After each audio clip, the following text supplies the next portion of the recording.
What if everything you've been hearing about Shedeur Sanders and Todd Monken isn't just wrong but completely manufactured? Because right now, a narrative is spreading fast across the league. Doubt, tension, uncertainty. But when you actually look closer at what's happening behind the scenes, the story starts to fall apart. And if Shedeur takes that QB1 spot, this entire narrative might collapse overnight. It didn't start as a controversy. That's the first thing people need to understand. There was no breaking news, no explosive report, no moment where everything suddenly shifted. Instead, it started quietly, almost casually. A few comments here, a few questions there, and then before anyone really noticed, a full-blown narrative had taken over. At first, it sounded normal, just another quarterback competition, something every NFL team goes through. Shedeur Sanders enters the building, a young, confident quarterback with expectations. Todd Monken steps in as the coach, evaluating talent like he's supposed to, nothing unusual, nothing dramatic. But then the tone started to shift. What was once framed as competition slowly turned into uncertainty. Then uncertainty became doubt, and somehow that doubt evolved into people seriously questioning whether Monken even believed in Shedeur at all. And if that wasn't enough, the conversation didn't stop there. It escalated even further into speculation about long-term plans, future decisions, even whispers about what this situation might look like years down the line. And that's where things start to feel off. Because when you trace it back, none of these claims seem to come from anything solid. No direct quotes suggesting tension, no visible conflict, no moment you can point to and say, that's where everything changed. Instead, it feels like a story that's being built piece by piece, layered on top of assumptions, stretched interpretations, and repeated talking points. Some fans have started to notice it too. Because the louder the narrative gets, the less it seems to match reality. It's almost like the story is running ahead of the actual events, like people are reacting to something that hasn't even happened yet. And the more it gets repeated, the more it starts to feel real, even if there's nothing concrete holding it up. That's how narratives take shape in real time. Not through facts, but through repetition. Not through evidence, but through suggestion. One voice says it, then another repeats it. Then another builds on it, and before you know it, it's everywhere. Headlines, debates, comment sections, suddenly it's the only version of the story people are hearing. But here's the problem. When you strip all of that away, when you ignore the noise and just focus on what has actually happened, the foundation of this entire narrative starts to crack.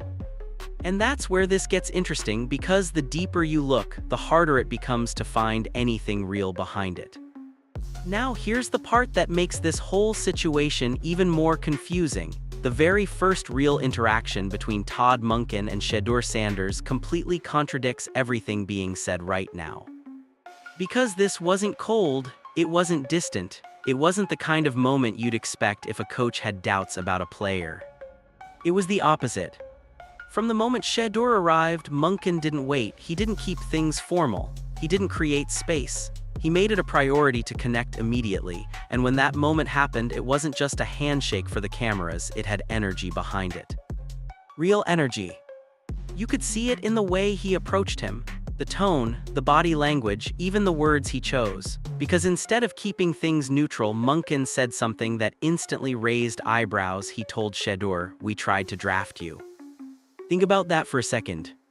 That's not something you say casually. That's not something you throw out there if you're unsure about a quarterback. That's a statement that reveals interest, real interest, long before any of this current situation even existed. And yet somehow that moment gets overlooked. Instead of being highlighted, instead of being analyzed for what it actually shows, it gets brushed aside like it doesn't matter, like it doesn't completely change the tone of this entire story. Because if a coach already believed in a player enough to try and bring him in before, what exactly changed? That's the question nobody seems to be answering. There was no follow-up moment where Monken pulled back, no visible shift in behavior, no sign of hesitation. If anything, that first interaction set the foundation for something that looked aligned, not divided. And that's where things start to feel even more inconsistent. Because on one side, you have this very real, very visible moment, positive, direct, and impossible to fake. And on the other side, you have a narrative built on assumptions, suggesting tension that nobody can actually point to. It doesn't line up. And when reality and narrative don't match, one of them has to give. But here's the part that really stands out. In the NFL, coaches don't fake interest like that. They don't go out of their way to create that kind of first impression unless there's something there, unless they see something worth investing in. So when you go back and look at that moment again, knowing everything that's being said now, it hits differently. Because instead of supporting the narrative, it quietly starts to break it apart. But here, where the entire narrative starts to lose its grip, because when you stop listening to opinions and actually focus on what Todd Monken has said himself, the story changes completely. And not slightly, completely. Because at no point none has Monken publicly shown doubt about Shedeur Sanders, no hidden shots, no passive-aggressive comments, no carefully worded statements hinting at concern, just calm, controlled, and consistent messaging. And that matters more than people think. In his press conferences, Monken didn't single Shedeur out in a negative way. He didn't distance himself. Instead, he kept things grounded, saying the quarterback situation is to be determined, while also making it clear he's excited to coach the entire room. Now some people try to twist that. They heard to be determined and turned it into doubt. They heard competition and turned it into uncertainty. But in reality, that's standard NFL language. That's what coaches say when they're evaluating talent. It's not a red flag, it's the baseline. And that's where context gets lost. Because if there was real concern, if there was hesitation behind the scenes, you would hear it. Not directly, not bluntly, but subtly. Coaches in this league always leave clues. A slight change in tone, a different choice of words, a pause where confidence should be. But with Monken, there's none of that. His tone has been steady, his wording has been consistent, there's no shift. No signal that something is off. And in the NFL, that kind of consistency usually means one thing: there is no issue to begin with. And yet somehow, the narrative keeps pushing in the opposite direction. It keeps suggesting tension where there's no evidence. It keeps implying doubt where there's only neutrality, or even quiet confidence. Which raises a bigger question. If the coach himself isn't feeding this narrative, if his words don't support it, if his tone doesn't hint at it, then where is it actually coming from? Because it's not coming from what he said. And that's what makes this whole situation feel even more manufactured. The disconnect between reality and perception is getting wider. On one side, you have direct quotes, clear, measured, and completely normal. On the other side, you have interpretations that stretch those words into something they were never meant to be. And the more you compare the two, the harder it becomes to ignore the gap. Because at some point you have to decide, are you listening to what's actually being said, or to what people want you to believe is being said? And right now, those two things couldn't be further apart. But then there's the other side of this story, and this might be the part that completely flips how you see everything. Because while the narrative keeps getting louder, Shedeur Sanders himself has been doing the exact opposite. He's been quiet. Not silent in a bad way, not avoiding questions, but controlled, composed, measured in every single response. And in today's NFL, that's rare, especially for a young quarterback stepping into this kind of spotlight. Because let's be real, this is the moment where most players slip. This is where frustration shows up, where subtle comments turn into headlines, where one wrong sentence gets clipped, twisted, and pushed everywhere, but with Shedeur, that moment hasn't come. Not even close. Every time he's been asked about Todd Monken, the answer has been the same tone, calm, respectful, and clear. No hesitation, no awkward pauses, no hint of discomfort. Just confidence. And not the loud, over-the-top kind that people love to criticize. The quiet kind, the kind that doesn't need to prove anything to reporters, the kind that shows up in how a player carries himself, not just what he says. Even when reporters tried to press him, tried to dig deeper, tried to get a reaction about his role being to be determined, he didn't flinch. He didn't push back, he didn't get defensive. He leaned into it.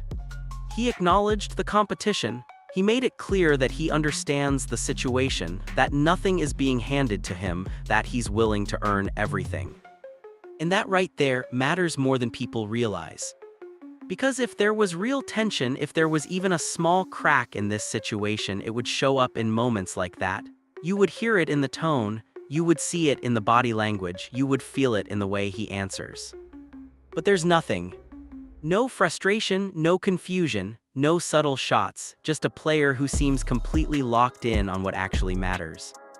And that creates a problem for the narrative, because it removes the fuel. There's no controversial quote to run with, no emotional reaction to clip, no headline moment that supports the idea that something is off. So instead, the story has to rely on interpretation, on reading between lines that don't even seem to exist. And that's where it starts to fall apart again. Because the more pressure Shedeur faces publicly, the more consistent he becomes. And consistency like that is hard to fake, especially under a microscope where every word, every expression, every pause gets analyzed. Which leads to an even bigger question. If the player at the center of all this noise isn't reacting like there's a problem, then is there actually a problem at all? Or is this just another case of perception being pushed harder than reality? Because right now, based on everything we've seen from him, Shedeur Sanders doesn't look like a quarterback dealing with tension. He looks like one preparing to take control of the moment. And that's when things start to get really interesting. So if the coach isn't showing doubt and the player isn't showing frustration, then why does this narrative keep getting louder? That's the part nobody wants to slow down and really look at. Because once you do, the focus shifts away from Shedeur Sanders and Todd Monken and lands directly on the media itself. And suddenly, things start to make a lot more sense.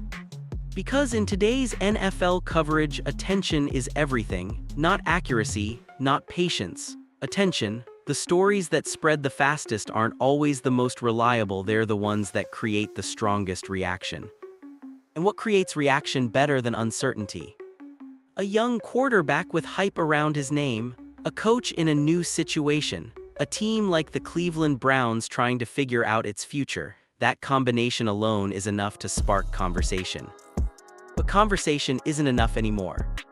It has to be turned into something bigger, something more dramatic, something that keeps people clicking, debating, arguing. So what starts as a simple situation, normal competition, gets reframed into something more questionable. More tense, more controversial. And here where it gets interesting. Some fans believe this isn't accidental, that it's not just random misinterpretation but a pattern. A cycle where certain players, especially ones with attention, confidence, or a strong personal brand, end up under a different kind of microscope. Not judged only on performance, but on perception. Now to be clear, none of this is officially confirmed. There's no statement saying the media is intentionally shaping a narrative. But when you look at how quickly small comments turn into major talking points, it does raise eyebrows. Because think about how this story has been built. A standard phrase like "to be determined" becomes a headline. A normal quarterback competition becomes a debate about trust.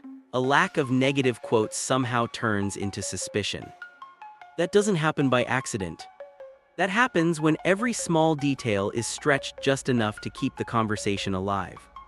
And once that cycle starts, it feeds itself. One outlet pushes a take, another reacts to it, a third expands on it. Then it hits social media where clips get shortened, context gets removed, and opinions get amplified. Before you know it, the narrative feels bigger than the actual situation, even if it never had a strong foundation to begin with. In the most powerful part, repetition. Because the more people hear something, the more believable it starts to feel, even without evidence, even without direct confirmation. It becomes familiar, and familiarity can easily be mistaken for truth. That's how narratives take control. Not through facts alone, but through momentum. And right now, that momentum is being driven in one direction. A direction that keeps the spotlight on doubt, even when the reality doesn't fully support it. But here's the problem. The moment reality starts to push back through actions, through performances, through actual results, that entire narrative becomes fragile.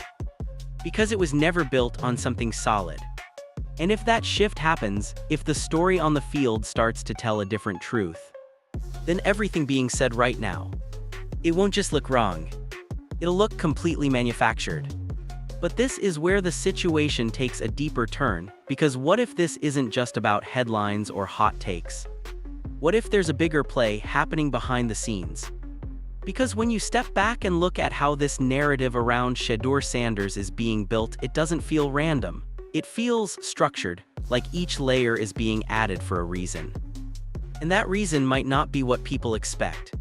Some fans believe this is about control, controlling the story before the story even begins. Think about it. Right now, before a single meaningful snap in this system has been played, there's already doubt attached to his name. Already questions about whether Todd Monken fully believes in him. Already conversations about what happens if things don't work out. That's not normal timing. That's early. And early narratives are powerful because they stick. Once a player gets labeled, whether it's unproven, questionable, or not the guy, that label doesn't just disappear, it follows them. Every throw, every decision, every mistake gets filtered through it. And that's where the real impact begins. Because now, if Shedeur struggles even for a moment, it doesn't get treated like a normal learning curve. It gets framed as confirmation, as proof that the early doubts were justified. Even if those doubts were never grounded in anything real. And on the flip side, if he succeeds, that's where things get even more interesting. Because then the narrative doesn't just vanish, it shifts. Suddenly, the same voices that questioned him start adjusting their tone. It goes from strong doubt to cautious optimism, from he's not ready to we'll see how far he can take this. And eventually, if the success continues, it turns into praise. But not the kind of praise that admits being wrong. The kind that quietly rewrites history. The kind that makes it seem like the doubt was always just part of the process. And that's the strategy some people are starting to notice. Create uncertainty early, so no matter what happens later, you're covered. If he fails, you saw it coming. If he succeeds, you can pivot. Either way, the narrative protects itself. Now, to be clear, there's no official confirmation that this is intentional. No direct evidence proving that this is some coordinated effort. But when you watch how consistently the same angles get pushed, how quickly speculation becomes discussion, it's hard not to question the pattern. Because in the NFL, perception matters almost as much as performance. It shapes how fans react, how analysts talk, even how players are evaluated over time, and once that perception is set early, it becomes incredibly difficult to break. Unless something forces it to change. And that something is always the same. Reality. Because no matter how strong a narrative feels, it eventually runs into what actually happens on the field. And when that moment comes, there's no more hiding behind speculation or projecting into the future. Everything gets tested in real time. And that's what makes this whole situation so volatile. Because right now, two things are being built at the same time. A narrative and a reality. The narrative is loud, constant, and everywhere. The reality is quiet, steady, and unfolding behind the scenes. And sooner or later, those two are going to collide. And when they do, one of them isn't going to survive. But now we've reached the point where all the noise starts to lose its power, because what actually matters is getting closer. Real football. And this is where everything changes. Because up until now, the conversation has been controlled by headlines, opinions, and speculation. But once the games begin, once reps turn into real performance, that control disappears almost instantly. And for Shedeur Sanders, that moment might be the biggest turning point in this entire story. Because no matter how strong a narrative feels, it can't survive if reality doesn't support it. And right now, reality is the one thing nobody outside the building fully sees. Inside, Todd Monken isn't dealing with headlines, he's not reacting to debates or social media clips. He's watching film, evaluating reps, breaking down decisions in real time. That's how real trust gets built in the NFL. Not through interviews, not through speculation, through performance. And that's the part that often gets lost in all this noise. Because from the outside, everything looks uncertain. It looks like a battle filled with tension, filled with questions. But inside a system, things are usually much simpler. Can you execute? Can you lead? Can you make the right decisions when it matters? Those are the only questions that actually count. And based on everything we've seen so far, there's no clear indication that Shedeur is falling short in those areas. No reports of disconnect, no visible signs of frustration from coaches, No shift in tone that suggests something isn't working. Just consistency. And consistency is dangerous for a narrative built on doubt. Because the longer things stay steady, the harder it becomes to justify the noise surrounding it. Now here, where it gets even more important. Chemistry between a coach and a quarterback isn't something you can fake. It shows up in small details, in how plays are called, in how adjustments are made, in how the offense responds under pressure. And if that connection isn't there, it becomes obvious very quickly. Things break down. Communication slows. Execution suffers. But if that connection is there, it becomes just as obvious. The offense flows. Decisions come faster. Players respond with confidence. And that's what makes this next phase so critical. Because once we start seeing actual game situations, once we start seeing how Monken designs plays, how he puts his quarterbacks in position to succeed, that's when the truth starts to surface. Not the narrative. The truth. And here's the reality most people don't talk about. In the NFL, real tension doesn't stay hidden for long. It leaks. It shows up in subtle ways, a comment here, a reaction there, a shift in how people speak. But in this situation, none of that has happened. Nothing. No credible signs of conflict, no breakdown in communication, no moments that suggest things are going sideways. In that absence, it matters. Because if there was something real behind all this talk, we would have seen it by now. Which brings everything back to the same question. If the signs aren't there, then what exactly are people reacting to? Because right now, it feels like two completely different realities are being presented. One built on speculation, the other built on what's actually happening. And as we move closer to real games, those two realities can't coexist forever. At some point, one of them has to take over. And when that moment comes, it won't be subtle. It won't be debated. It'll be obvious. Because performance doesn't leave room for interpretation. It forces clarity. And if Shedeur steps into that moment and delivers, even in flashes, even in small stretches, it starts to chip away at everything that's been set up to this point. Not all at once, but enough to make people pause. Enough to shift the conversation. Enough to make the narrative uncomfortable.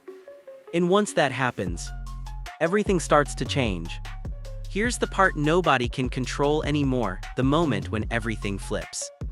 Because right now, there are two completely different realities moving at the same time. One is loud, emotional, and driven by headlines. The other is quiet, steady, and built inside the building. And eventually, those two worlds collide. When they do, only one survives. Think about how far this narrative has gone. Questions about Shedeur Sanders, doubts about his role, speculation about Todd Monken possibly moving on, even long-term projections that don't have any real foundation. It sounds big, it sounds serious, but when you strip it down, it's all built on assumptions. And assumptions don't hold up when real football starts. Because once the season gets closer, everything changes. Practices get sharper, decisions get clearer, reps start to matter, and suddenly it's no longer about what people are saying, it's about what coaches are seeing. That's when narratives start running out of space. If Shedeur steps onto that field and looks comfortable, if the offense begins to move with rhythm, if Monken calls plays that clearly trust his quarterback, then what happens to everything that was being said? It doesn't slowly fade away. It collapses. And that's the risk with pushing a narrative too early, because if it turns out to be wrong, there's no hiding from it. Every take gets remembered, every doubt gets replayed, every headline gets questioned. But here, where it gets even more interesting. The shift has already started. If you listen closely, the tone is changing. What used to be strong statements are now softer opinions. What used to sound like certainty is now turning into "we'll see." That's not confidence, that's preparation. Preparation for being wrong. Because deep down, there's an understanding that this situation might not play out the way it was framed. And instead of fully backing off, the narrative adjusts just enough to stay safe. Not too strong, not too committed, just enough to pivot later if needed. It's subtle, but it's happening. Meanwhile, inside the Cleveland Browns facility, none of that matters. There's no debate, No headlines, no outside noise, just evaluation, just preparation, just football. And that's the part people forget. The real decisions are not being made on TV. They're not being made in comment sections. They're being made in meeting rooms, on practice fields, and through hours of film. That's where trust is built. That's where roles are decided. Not in narratives. So while the outside world keeps talking, the inside keeps moving forward. And if what we've seen so far is real, if the connection between Monken and Shedeur is as steady as it looks, then this entire storyline is heading toward a breaking point. Because once performance shows up, everything else becomes background noise. You can't spin a completed pass. You can't debate a well-run offense. You can't question chemistry when it's working right in front of you. That's when reality takes over. And when that happens, the same voices that created doubt start shifting direction. Suddenly it becomes a rise, a turnaround, a breakout moment, like it came out of nowhere. But it didn't. It was always there. It was just ignored.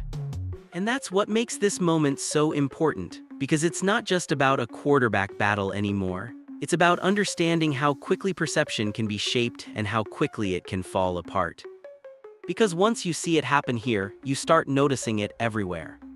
The early doubts, the repeated talking points, the slow shift when things don't go as expected, it's a cycle, and right now we're right at the edge of that turning point. So now the question isn't whether Todd Monken believes in Shedeur Sanders. The real question is, what happens when he proves it on the field? Because when that moment comes, when performance finally speaks louder than speculation, who's going to stand on what they said? And more importantly, who's going to pretend they never said it at all? In the end, this was never just about Shedeur Sanders or Todd Monken. It was about how fast a narrative can be created and how easily people start believing it without real proof. Because when you actually look at what's happened, nothing supports the noise. No tension, no disconnect, no clear sign of doubt from the people who actually matter inside the Cleveland Browns. Just steady actions, calm confidence, and a quarterback staying locked in. But the moment games begin, all of this talk faces reality. No headlines, no speculation, just performance. And that's where everything changes. Because if Shedeur delivers, the story flips instantly, doubt turns into praise, questions turn into hindsight. So now the real takeaway is simple. Were people reacting to facts? Or were they reacting to a story that was never real in the first place?